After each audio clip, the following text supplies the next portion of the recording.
जय माता दी मित्रों। घर में या घर के बाहर कई तरह के वास्तु दोष हो सकते हैं। वास्तु दोष से कई तरह के रोग या शोक उत्पन्न होते हैं। अतः यदि आपका घर कॉर्नर का है, तिराहे चौराहे पर है, दक्षिण दिशा का घर है या घर के अंदर किसी भी प्रकार से वास्तु दोष है तो इसे हम 90 से 99% तक अपने घर का वास्तु ठीक कर सकते हैं। तो निश्चिंत हो जाइए।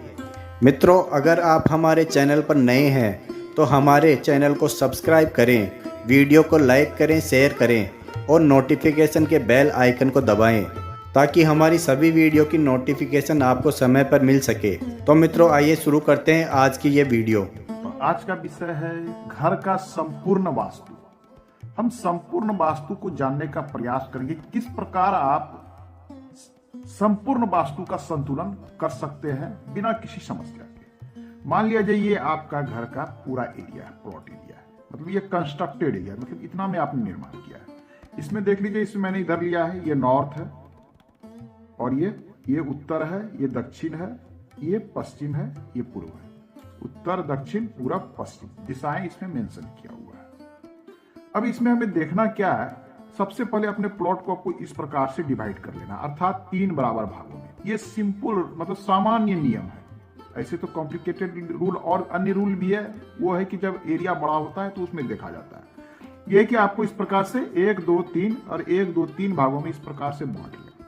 ये कुल 9 भागों में बट जाता है, ये कुल 9 भागों में। अब 9 भागों में बंटने के बाद आपको ये देखना है कि कौन सा क्षेत्र किसका पड़ता है, ये महत्वपूर्ण हो जाता है। जैसे पूर्व दिशा में ये हमें कहते हैं कि बीच का क्षेत्र, ये जो है इंद्र का क्षेत्र है, तो हम इसे यहाँ इंद्र लिख देते हैं तो आपको समझ में आएगा, ये इंद्र का क्षेत्र है। ये किसका क्षेत्र, ये जल तत्व का क्षेत्र है। ये ईशान कौन है, आपको यहाँ जल तत्व, मैं इसमें लिख देता हूं, ये जल तत्व का स्थान है। पूरब और दक्षिण, ये कॉर्नर हमारा अग्नि तत्व का है, अग्नि तत्व। दक्षिण और पश्चिम ये पृथ्वी तत्व है, पृथ्वी तत्व। और उत्तर और पश्चिम ये हमारा वायु तत्व है।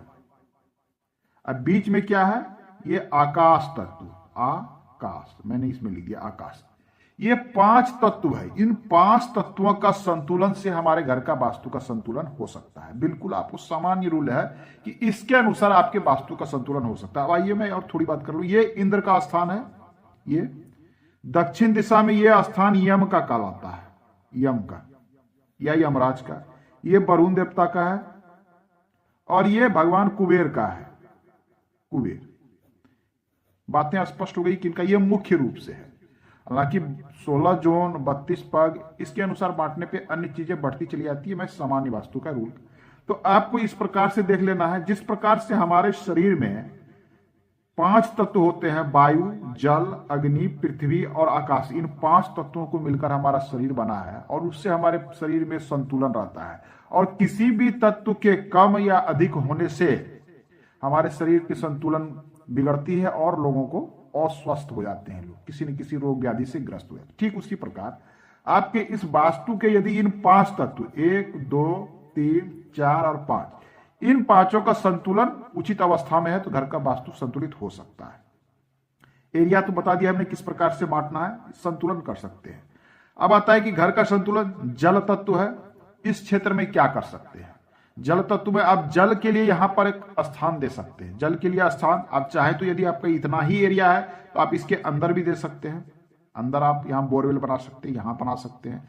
यदि बोरवेल नहीं बनाते हैं तो यदि आप अंडरग्राउंड जल का टैंक रखते हैं, अंडरग्राउंड ओवर हेड टैंक इस स्थान पर नहीं रखा जाता है, ईशान कोण पर ये ध्यान दें। अंडरग्राउंड टैंक यहां बना सकते हैं जल का। सेप्टिक टैंक का निर्माण यहां बिल्कुल ना करें, अंडरग्राउंड का अर्थ सिर्फ जल का है, ये रख सकते हैं। ये जल तत्व का स्थान है, इसका रंग है नीला। यह स्थान आप खुला रख सकते हैं, पूजा घर बना सकते हैं, बरामदा बना सकते हैं, बच्चों का शयन कक्ष बना सकते हैं, इतना कर सकते हैं। अग्नि तत्व पे आइए। अग्नि तत्व में अग्नि से संबंधित चीजें सबसे पहले तो आ जाती है रसोई घर। रसोई घर आपकी किचन, बड़े बड़े इलेक्ट्रिक इक्विपमेंट हो, यदि आपने जनरेटर रखा है, अन्य बड़े बड़े कुछ सामान रखे हैं तो प्रयास करें कि इस क्षेत्र में रखें, तो वास्तु को संतुलन करने का प्रयास करें। पृथ्वी तत्व, पृथ्वी तत्व ये अस्थिरता का प्रतीक है, एक तरह से ये ठोस आधार। तो इस क्षेत्र में आपको घर का जो है इस प्रकार से निर्माण करना है कि बड़ा निर्माण इस तरफ ही हो, या ऊंचा निर्माण आपको घर करना है तो इस साइड अधिक ऊंचा रखें। कोई बड़ा भारी निर्माण करना हो तो दक्षिण दिशा उचित मानी जाती है। शयन कक्ष के लिए सबसे अधिक प्रमुख जगह है ये नैऋत्य कोण, खास करके घर के जो सबसे बड़े लोग हैं उनके लिए सबसे अधिक ये महत्वपूर्ण है। वायु कोण, शौचालय की व्यवस्था करना हो, गेस्ट रूम की व्यवस्था करना हो, ये कॉर्नर सबसे अच्छा होता है। नवविवाहित दंपति के लिए रूम की व्यवस्था करना होती इस कॉर्नर में रखें। शौचालय और सेप्टिक टैंक यहां रखा जा सकता है, लेकिन यदि आपके पास प्लॉट एरिया बड़ा है तो आप प्रयास करें कि शौचालय टैंक अपने लिविंग एरिया, मतलब ये कंस्ट्रक्टेड एरिया के बाहर बना दें। हाँ, कैंपस के अंदर बना सकते हैं, लेकिन इससे प्रयास करें, यदि आपके पास जगह है तो प्रयास करें कि इसको कम से कम सेप्टिक टैंक को बाहर बना दें, क्योंकि प्राचीन समय में शौचालय हमेशा बाहर बनाया जाता था। आज के समय में जगह कम रहता है तो लोग अंदर बनाने लगे, लेकिन यदि स्पेस है तो इसे बाहर बनाने का आप अवश्य प्रयास करें। अब आइए, होता है क्या कि आपका दिशा कहीं भी हो सकता है, उत्तर दिशा का रोड हो सकता है या उत्तर दिशा वाले घर हो सकते हैं, तो लोग गेट कहाँ बनावे। मुख्य चीजें हो जाती है कि द्वार को लेकर सामंजस्य स्थिति जो है उत्पन्न हो जाती है कि द्वार कहाँ बनावे। दक्षिण दिशा से लोग डरते हैं, चूंकि ये यम का स्थान है, यमराज का स्थान है, तो लोग दक्षिण दिशा से डरते हैं। डरने की आवश्यकता नहीं है। यदि आपको द्वार का चूज करना हो, ऐसे तो लोग बता देते हैं कि इस स्थान पे बना लें, इस स्थान पे, इस प्रकार से एग्जैक्ट नहीं पता चलेगा। यदि आपको द्वार बनाना हो, मुख्य द्वार, अन्य द्वार की बात मैं नहीं कर रहा हूं, मुख्य द्वार घर के बनाने के लिए एक रूल है, मैं उसका लिंक डिस्क्रिप्शन में दे दूंगा, उसका वीडियो बना हुआ है। उस नियम के तहत आप इसे पूरा बांट कर आप डोर का निर्माण कर लें, कहीं कोई समस्या नहीं होगी। चाहे उत्तर दिशा का हो, पूर्व दिशा, सब में कुछ कुछ स्थान दिए गए हैं द्वार के लिए बिल्कुल उपयुक्त, और कुछ स्थान अनुपयुक्त है, वहां द्वार नहीं। हाँ, दक्षिण दिशा में भी बनाया जा सकता है। यहां से यहां तक जब 9 भागों में बांटा जाता है तो उसमें से सिर्फ एक स्थान दक्षिण दिशा में मिलता है द्वार के लिए, बाकी में इधर 4-5 स्थान है, इधर 3 स्थान है, इधर 3 स्थान, 4 स्थान है, इस प्रकार से कई स्थान मिलते हैं, यहाँ द्वार बनाया जा सकता है इधर में। अब आइए बात कर लेते हैं कंस्ट्रक्टेड एरिया के बाद बड़ा एरिया। कभी कभी होता क्या है, क्या लोगों के पास कंस्ट्रक्टेड एरिया तो छोटा है लेकिन उनका कैंपस थोड़ा बड़ा है। तो ऐसी स्थिति में हम वास्तु किस प्रकार से एडजस्ट करेंगे। हो सकता है कि आपका जो है, मैं थोड़ा सा इसे छोटा कर लेता हूं, ये हो सकता है कि आपका ये छोटा हो, लेकिन इसमें जो है आपका हो सकता है कि ये आपका कैंपस बड़ा हो। जब कैंपस आपका बड़ा हो तो आपको ध्यान देना है कि निर्माण करते समय आपको निर्माण दक्षिण पश्चिम की ओर करना है। मतलब अधिक जगह जो आपको छोड़ना है वो उत्तर दिशा में छोड़ना है और पूर्व दिशा में छोड़ना है। मैं इसमें थोड़ा सा कंस्ट्रक्ट कर दिया, ये देख लीजिए। यदि ये वाला आपका कैंपस है पूरा, और आपको प्रयास क्या करना है कि जब भी निर्माण करें या तो पश्चिम और दक्षिण इस तरफ हट के आपको यहां उत्तर साइड खाली स्पेस छोड़ना है, पूर्व साइड छोड़ना है। इन दोनों दिशा में आपको खाली स्पेस छोड़ने का प्रयास करना है। हो सकता है पश्चिम मुखी हो, दक्षिण मुखी हो, तो कभी कभी स्थितियां थोड़ी उलट हो जाती है। तो अब कैंपस से संबंधित अब लोग कहते हैं कि ये कैंपस हो गया, क्या ईशान कोण हमारा यहां हुआ या यहां हुआ, ये कंफ्यूजन हो जाता है। मैं इसी को स्पष्ट करना चाहता हूं कि ये कंस्ट्रक्टेड एरिया है, इतना में आपने घर बना रखा है, ये टोटल आपका कैंपस एरिया है, दोनों आपका ही है, दोनों प्रॉपर्टी आपकी है, दोनों पर वास्तु लागू होंगे या दोनों आपके ऊपर इफेक्ट करेगा। लेकिन ध्यान देना है कि निर्माण के समय आपको सिर्फ कंस्ट्रक्टेड एरिया के अंदर का वास्तु का इसके केंद्र निकाल कर इसके अनुसार आपके इस क्षेत्र में आपको सारी चीजें एडजस्ट करनी है। चाहे आपकी जल या चाहे अंदर में पूजा घर का व्यवस्था हो, बच्चों के कमरे का व्यवस्था हो, रूम का व्यवस्था हो, रसोई की व्यवस्था हो, इसके अंदर ऐसा नहीं कि पूरा एरिया है तो हमने यहां पर कर दिया, रसोई की व्यवस्था हमने इस कॉर्नर पे कर दी, नहीं, ये बिल्कुल अनुपयुक्त है। आपको इसके अनुसार इसका वास्तु रूल करेगा। हाँ, कैंपस का वास्तु कब इसमें फुलफिल करेगा।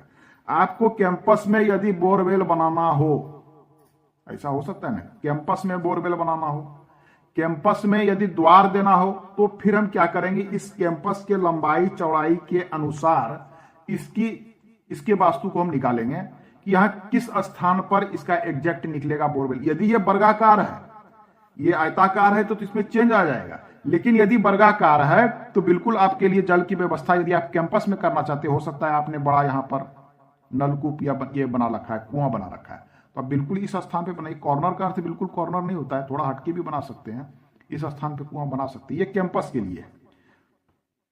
आप चाहते हैं कि ऐसा हम घर के बाहर जनरेटर रखना चाहते हैं कैंपस एरिया में, कोई बात नहीं, आप इस एरिया में जनरेटर रखें, अग्नि का क्षेत्र जहां तक पड़ता है उस एरिया में रख सकते हैं। शौचालय टैंक का निर्माण करना है, आपके पास कैंपस एरिया बड़ा है, शौचालय टैंक का निर्माण करना है, तो बिल्कुल आप जो है शौचालय टैंक के निर्माण के लिए वायु कोण का क्षेत्र निकाल लें, जहां पे निकल के आ रहा है, यहां आ रहा है, यहां आ रहा है, जहां निकल के आ रहा है वहां आप इसका निर्माण कर सकते हैं। तो वास्तु का संतुलन आसानी से किया जा सकता है, बस सिर्फ इसको पकड़ना और समझने की आवश्यकता है। एक बात और मैं कह दूं, यदि आपका प्लॉट वर्गाकार है तो बिल्कुल इस रूल से आप उसका पालन कर सकते हैं और निकाल सकते हैं, लेकिन यदि आपका ये प्लॉट आयताकार हो जाता है, खास करके लंबाई अधिक का अर्थ होता है कि 1.5 गुना से अधिक हो जाए, 2 गुना से अधिक हो जाए, तो ऐसी स्थिति में वास्तु के सामंजस्य पर आपको इसका केंद्र निकालने के बाद में उसे डिग्रियों में बांटकर इसका वास्तु निकाला जाता है, उसके अनुसार दिशाएं बदलती है। यदि ये प्लॉट काफी लंबा हो जाएगा, आपका ये कैंपस इतना बड़ा सा हो जाएगा, तो जब हम इसका ईशान कोण निकालेंगे तो ईशान कोण इस कोने में नहीं आएगा, अग्नि कोण इस कोने में नहीं आएगा, वो शिफ्ट कर जाएगा, इस क्षेत्र में शिफ्ट कर जाएगा। इस बात का ध्यान रखा जाना चाहिए। तो आज के अंक में इतना ही, मिलते हैं अगले अंक में, धन्यवाद।